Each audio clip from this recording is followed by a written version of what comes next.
Hello there, IELTS students. Welcome to IELTS Podcast. You no longer have to worry, fret, or panic about IELTS because we are here to guide you through this test jungle. Enjoy these IELTS tutorials, and if you need more help or want to access the famous online course, you can visit us at IELTSPodcast.com. How to expand your vocabulary, how to expand your academic vocabulary for IELTS. Hi there, my name is Ben Worthington, and in this practical tutorial, we are going to look at formulas and methods to expand your vocabulary. Now, knowledge of these formulas are incredibly useful for you because when you were learning English, when you started learning English, you probably stumbled across certain sort of like rules and formulas, and then you probably like stumbled across and was like, okay, if I add ION to the word, it becomes it becomes the noun, or if I add ing, it becomes the gerund, or if I add ly, it forms the adverb from precise to precisely. And that's exactly what we're going to cover today. We're going to look at using these rules, and we're going to apply it more to expanding your vocabulary. So you don't have to stumble across it. You can actually hear it and then start applying it. Because, for example, if you know one word and then the root of the word especially, and if you know that you can add pre or un or ly to the end, now you've just expanded your use of that word 3 times. So you've tripled your vocabulary by using the formula, by using the rule, not by brute force memorization. Okay? And this will give you such a more natural feel for the language. So my name is Ben Worthington. I've been doing IELTS, teaching IELTS for too long, for a very long time now. And I'll be honest with you, some days I'm just like, IELTS again. And then most of the other days I'm like, let's go, let's do this, especially with my private students. We're having a blast at the moment. So I set up this site a long time ago to help students with the IELTS exam, and it's all designed for the student who doesn't have the cash for a language academy, doesn't believe in language academies, which believes in themselves, and doesn't have the time, doesn't have the patience, just wants to hit the ground running, pass this exam fast, end their frustration and move forward in life. If that's you, go to IELTSPodcast.com. You can sign up there and you'll get lots of tutorials and resources and tools to help you reach your goal. Let's jump into it. Expanding your vocabulary is incredibly important for the exam. It not only improves your comprehension skills, but it enhances your ability to express complex ideas. And this is insanely important, especially for the speaking, where you're going to be asked pretty much the same question, especially if you're going for 7, 8 or 9. You're going to be asked the same question a few times, but in different ways. So the examiner is really testing. It's like, okay, I heard the student talk about this, but can they say the same thing again in a different way? Like, how good really is their vocabulary? And this is exactly what this tutorial is going to help you with. And also, we built the tutorial around the academic word list. The academic word list is a list of the most common words found in academic journals and reports. And because we're writing in academic writing, because we should be writing academically, we should be using this vocabulary. Let's have a look. So we're going to start off by understanding the root of the word. Then we're going to look at prefixes and suffixes. And then we're going to look at reusing words in the other forms. And then we're going to go into some 10 practical examples and demonstrations. So it's insanely valuable, this tutorial. Now, let's have a look at the root of a word. This means the root is the word in its most basic form. It carries the most fundamental meaning. Now, this is easier for students who are French, Spanish, Italian, or one of the Portuguese or Romanian, the other Romance languages, because a lot of these words in English come from their language, Latin, or the mother of their language, which is Latin, thanks to the Romans. Anyway, by recognizing these roots, you can often deduce the meanings of unfamiliar words, especially when you've got knowledge of the prefixes or suffixes. For example, if you know the word act, now you can deduce what the word actor means, the actor Brad Pitt. You can deduce what the word action means. You can deduce what the word activate means. And this all starts to become unlocked the deeper you get into the language. This is why when we're learning a language, we've got the typical S curve, and it's at the highest, we have a slow start, it's difficult, it's tedious, we get very little improvement, and then we hit a point where we're just accelerating, we're improving, we're going faster, and then we get around usually a B2 level, Band 7 level, and it's difficult to improve. Like an hour studying the language results in maybe a 0.001% improvement, whereas previously an hour in the language, studying the language, could have resulted in, I don't know, a 2% improvement. Anyway, I got distracted, I'm sorry. Let's go on. Let's have a look at the most common prefixes and suffixes and the origins. If we know the origins, it just makes it that little bit more interesting.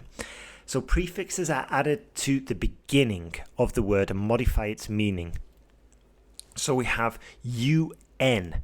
This comes from Old English, another old Germanic language, and it means not or the opposite. So we know unlikely is not likely, or uninformed, not informed.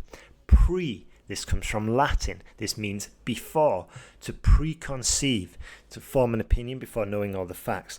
Pre-test, a test that can be taken before learning a subject.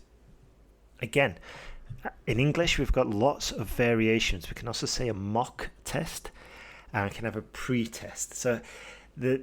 And this is what's beautiful about language, is that when there usually is a word or two words that mean the same, usually what happens is that they start to take on slightly different meanings, like scream and screech. They're similar, but they are different. Anyway, DE, this comes from Latin. This means the opposite, or down or away. So we've got deconstruct, obviously, this means the opposite of construct. So it means to break down into parts. Or deregulate, to remove regulations. And what's beautiful about this is now we can put this prefix on deregulation. You see? So we've got to remove regulations, or we've got deregulation. And that's because we know the noun, verb, and adverb forms. Anyway, RE, this comes from Latin, meaning again, back. For example, rebuild, to build again. Reevaluate, to evaluate again. Reevaluate my IELTS score. I believe I scored better. And then we've got another one from Latin, which is IN, IM, IL, or IR. And this again means not or the opposite. So inaccurate, immobile, illogical, irrelevant. Let's have a look at the suffixes. Again, a lot of these come from Latin and Old English. And Old English, as we should know, comes from, is a Germanic language.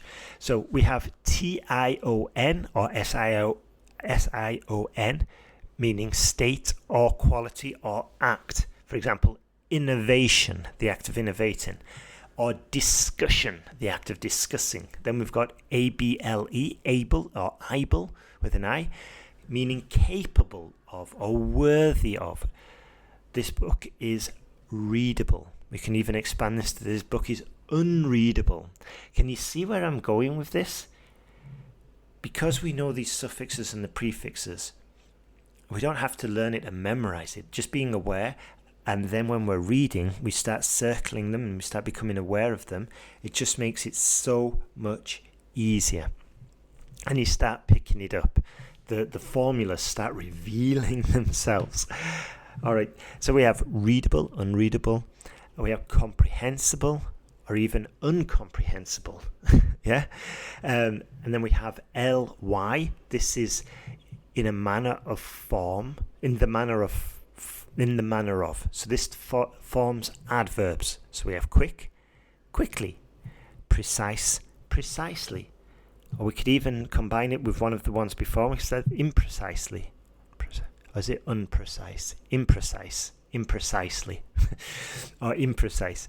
You see, we could just, it's like Legos, there's lots of opportunities here just to build the word. And it's not always going to work, but it's an educated way. It's an educated guess to expand your vocabulary. And when you're preparing, you can always test it out. Ness, N-E-S-S. This comes from Old English and it means a state or a condition. Happiness, unhappiness, darkness. Redarkness, no. Undarkness, no. Ill-darkness, no. So just playing now. Ful, full, meaning full of. Joyful, hopeful. But here we can do it. We can say unhopeful. So you can see here there's lots of ways, and it doesn't stop there. As I've been playing with before, we've also got the noun form, the verb form, the adjective form, and the adverb form. And I think this is one of the reasons why we have this S-curve when we're learning the language. Because once you start unlocking these, it's like that scene in this Matrix where you see all the numbers and you see everything. And it's like, wow, this is how we build, this is how we use the English language. And I've had the same experience when I'm learning Spanish. And I was like, ocasión is the same as occasion in English. I could probably do the same with the other ION words in Spanish, transform them to the other ION words in English. I can easily just adopt them to Spanish now. Easy peasy lemon squeezy. So let's have a look at some 10 examples, 10 very useful words from the academic word list, and we've included the roots, the prefixes, the suffixes, and the various forms. So we've got assume. Now we can make assumption, we can make unassumed, we can make reassume. You see? And then we've got assume the verb, assumable the adjective, and assumingly the adverb. So just from one, we've got 6, and we could even expand that further by using, I don't know, the adverb of unassumed, which would be unassumingly. So we've got it just expands exponentially. Again, the root, benefit. We've got beneficial, the adjective, beneficiary, the noun, benefiting, the verb. And then we've got variations such as benefit, the noun, verb, benefited, the verb, past tense, and we've got beneficially, the adverb. Next one, conclude. Conclusion, the noun, conclusive, the adjective, inconclusive, the adjective. And then we've got variations such as conclude, the verb, conclusively, the adverb, and concludable. Wow, that's not a word. I just researched, turns out it is a word. I had no idea. It just seemed odd. But I found it in the OED.com, the Oxford English Dictionary. I'm not entirely convinced because there's 2 spellings with the able and IBLE. At the other Merriam-Webster, the American one, it says, Google says, it's not the most common and it's more common to use conclusory, which again seems bizarre. Anyway, I would just personally just focus on using the more common ones. Next one, consistent. The root is consist, and we've got the prefix, the suffix, which means consistent. We've got consistency, the noun, and inconsistent, the adjective. Variations, consistent, the adjective, consistently, the adverb, inconsistently, the adverb. Moving on. Contribute. We have contribution, the noun, contributor, a noun also, contributive, adjective. And then variations, contribute, the verb, contributing, verb participle, and contributory, adjective. I like the word contributory. There are many contributory factors regarding global warming, for example. Differ, another one actually that I quite like. If you can use differ, it definitely shows you've got a higher language ability. It's not that common. You definitely don't use it in spoken English that much. So when you use it in your academic writing, especially as a non-native English writer, you're going to stand out. So the root is differ, and we've used it, we can use it as a noun, difference, different, the adjective, indifferent, the adjective, and like we've done before, we can put that prefix to the noun, and we've got indifference. There is an indifference among the people regarding climate change. There is basically an indifference, means they're just not bothered. Then we've got differ, the verb. The blue differs from the green drink in that the blue one sends your kids mental or whatever. Differently, the adverb. Indifferently, the adverb. And indifference, the noun. Can you see where, it's just expanding and expanding once we've got knowledge of these. Establishment, the noun. Established, the adjective. De-establish, the verb. And variations, establish, the verb. Re-establish, the verb. And de-establishment, the noun. So some of these do get you into quite uncommon words. So it's worth just checking when you're going through it. Next one, justification is the noun. Unjustified, the adjective, or the reverse, the opposite. Justifiable, again, unjustifiable, unjust, justifiably, justify. It just goes on and on. You can get the full list when you sign up to our newsletter at IELTSPodcast.com, and we will send you this full tutorial to your inbox or the next ones. But you can always search for this. Just put IELTS podcast, expand academic vocabulary for IELTS, and you'll be able to find that, or just look in the most recent tutorials section of our site. So there we go. By mastering the prefixes and suffixes and roots of words, you can significantly expand your vocabulary. It's not only going to help you understand and boost your comprehension of academic terms, as we said before, but it also enhances your ability to communicate more precisely and effectively, which is what we mentioned in the middle of the tutorial about, expanding your vocabulary so you can speak about the same topic or the same thing in your speaking exam when you get in the same question and again and again.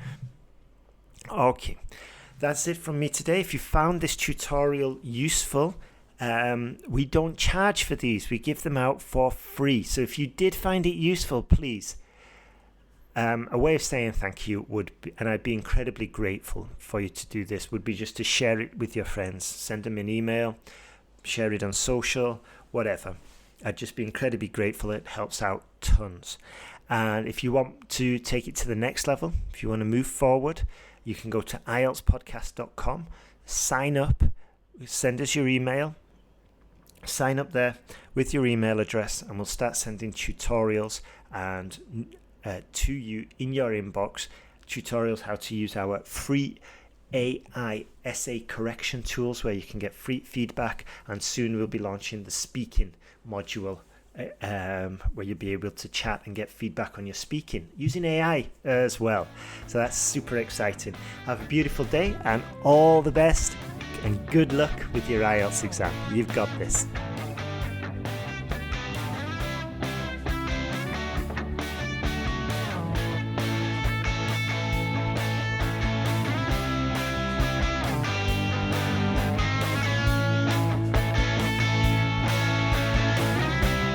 Thanks for listening to IELTSPodcast.com.